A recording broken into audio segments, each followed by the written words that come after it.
Welcome to Improbable Things. I'm J. Grace Pennington, and this is my podcast where I share 6 improbable thoughts before breakfast, which for me means 6 thoughts about reading, writing, or storytelling in general. And I have lots to get done this morning, but I wanted to make sure I at least squeezed in a little time to get this recorded for you guys. So let's get started.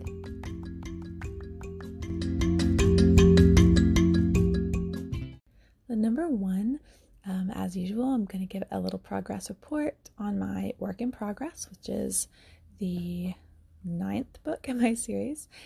It's called Intoxication, and I am more than 3/4 of the way through.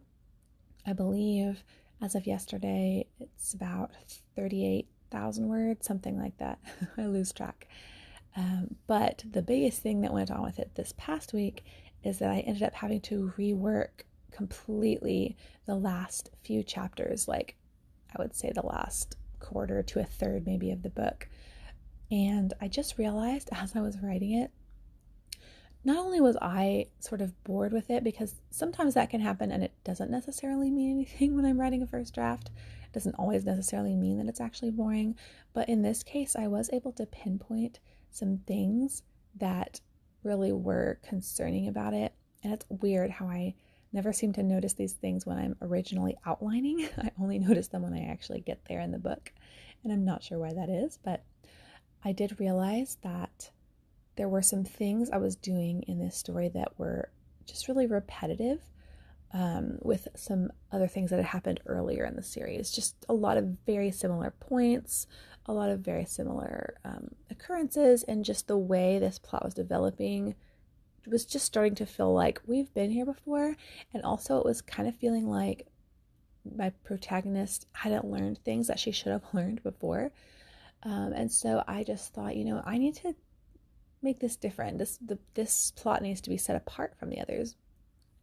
And one of the problems too was with the antagonist and what their goal was and how they were accomplishing it. All of that was sort of repetitive, and also just not, like, the stakes were not as high as I would like them to be. So anyway, I took the time to go through and completely come up with a new idea for the whole showdown and just the final confrontation with the bad guy, all that stuff I completely changed. And I will say, since I did that, the writing has gone a lot more smoothly. It was really dragging before that, and now I definitely feel like the direction that I have, even though it can still be a struggle to get the words out, I feel like I know where it's going and that I feel confident in where it's going. So that's been good.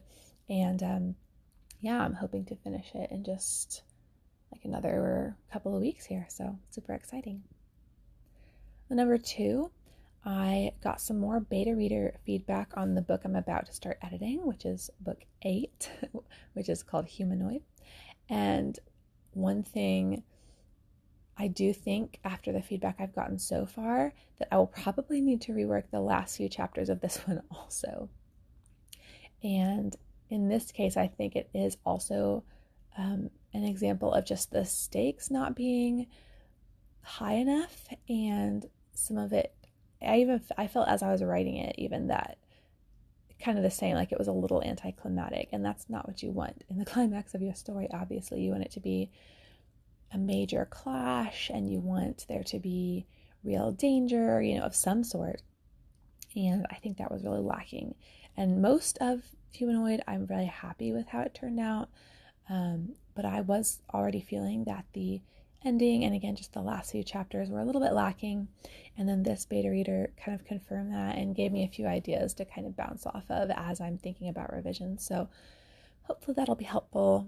And once I read, I'm just getting into that part of it in my read through with my husband. So hopefully he'll have some ideas for me also. But as soon as I finish drafting on Intoxication, I'm going to start the editing on Humanoid. So I'm going to start gearing up for that soon. Number 3, I know I've talked about how I published book 7, Eleftheria, on Kindle Vella, which is a serial platform through Amazon. And it went really well. I'm going to do I've already have set up the paperback and ebook to publish in the next couple weeks here. But I did feel that it went really well on Vella, and it made me want to get some more stuff out there in the meantime while I'm waiting for the next book to be ready.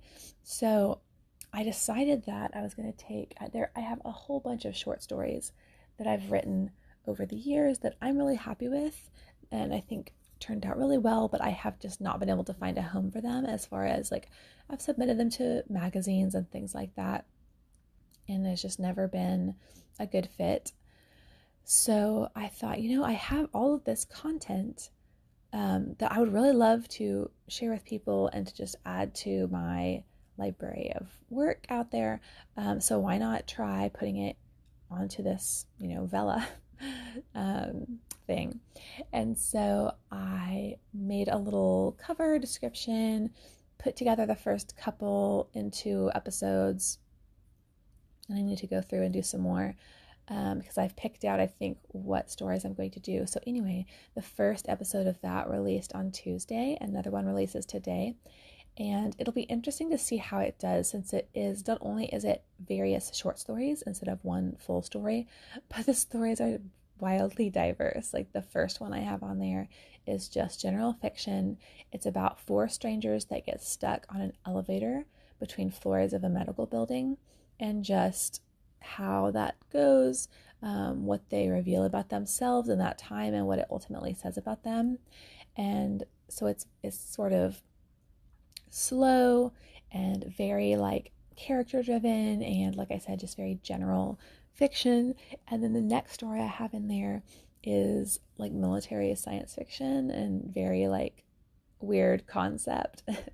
And there's all kinds, like I have some historical fiction in there, and some other like more humorous general fiction. So we'll see if this works, if people go for this format. But either way, like I don't have anything to lose, and I think it'll be a fun experiment. So anyway, if you're interested in checking that out, I decided to call the collection Periphery. The subtitle is Stories from All Edges of Imagination, and I'm just trying to come up with some sort of title and subtitle that would encompass all the various things that I have in there. So that's releasing on Vella now. So number 4, I started doing BSF, Bible Study Fellowship, this year, and I'm really excited about it. I think it's going to be a really good opportunity to dig into the Word, and I have a friend going with me. But what I wanted to share is that, they have a children's program there that's really good. They have the kids studying the same, basic part of scripture that the moms are. And so anyway, when I picked up my 2-year-old April from her class after Bible study this past week, she was sitting and listening to one of the teachers read a book.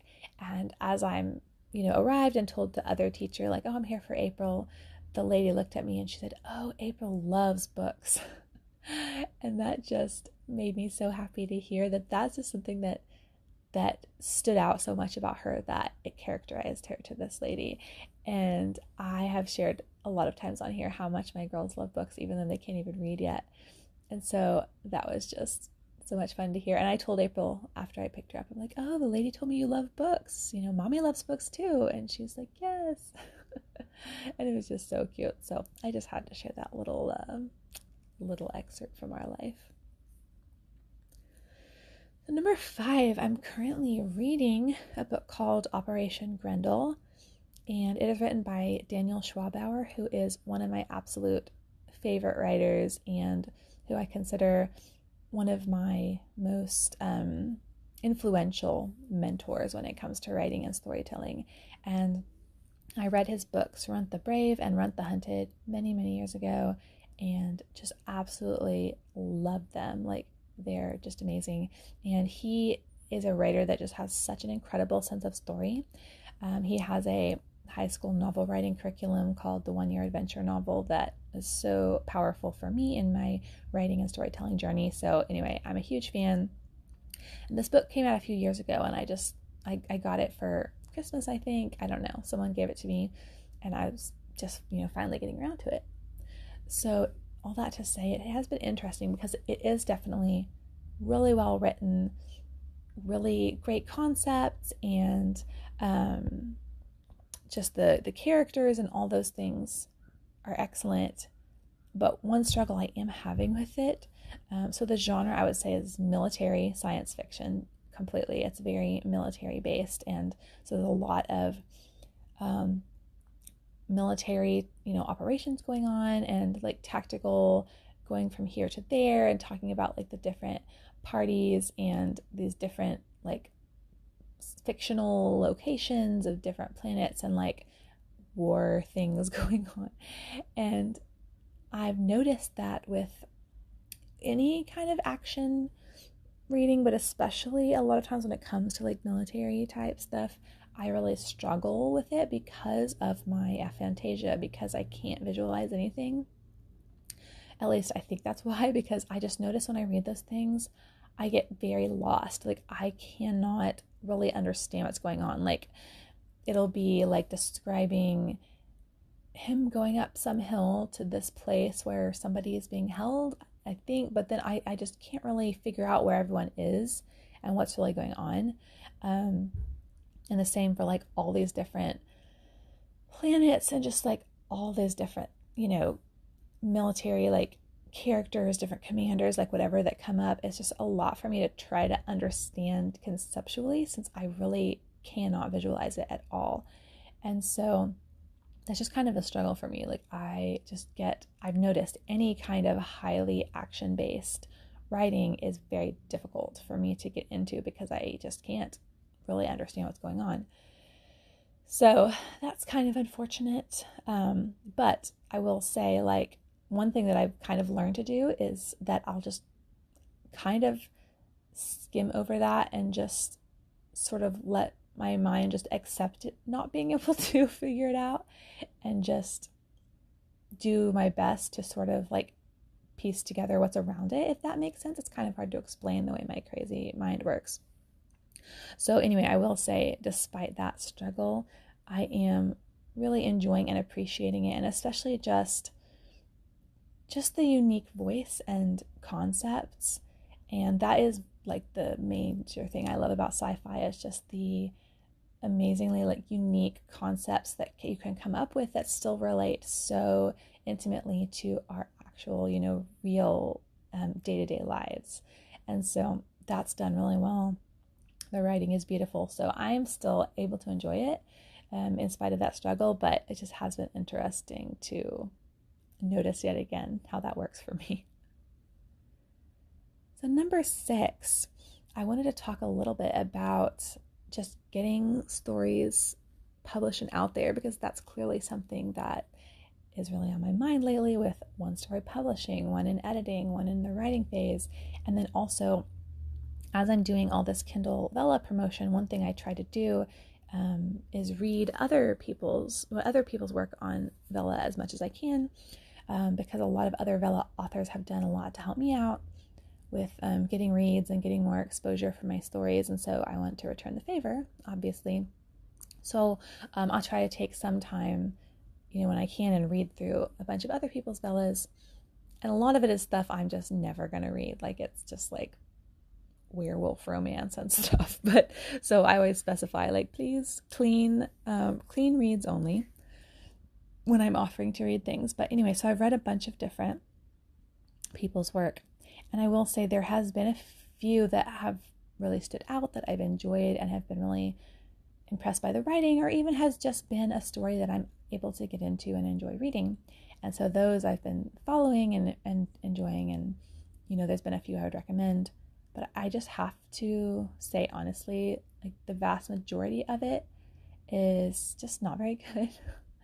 And so much of it is very kind of basic issues, like, well, some of it is even just like grammar and sentence structure type, mechanical things. But then a lot of it just stylistically is, I don't know, like dialogue that doesn't sound natural, or I don't know, just a lot of sort of kind of basic type mistakes, I would say, not to sound like condescending, but it's things I can't help noticing because I've studied all this for so much of my life.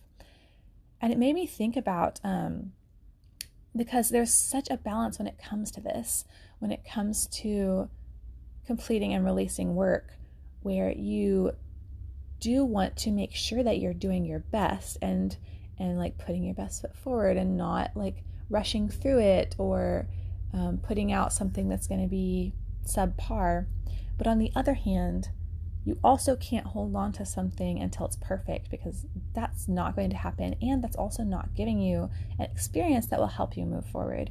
So there's a story that I heard many years ago on a director's commentary for one of the Spy Kids movies by Robert Rodriguez, and he's another person that I would really consider influential in the way that I think about art and creating art and storytelling.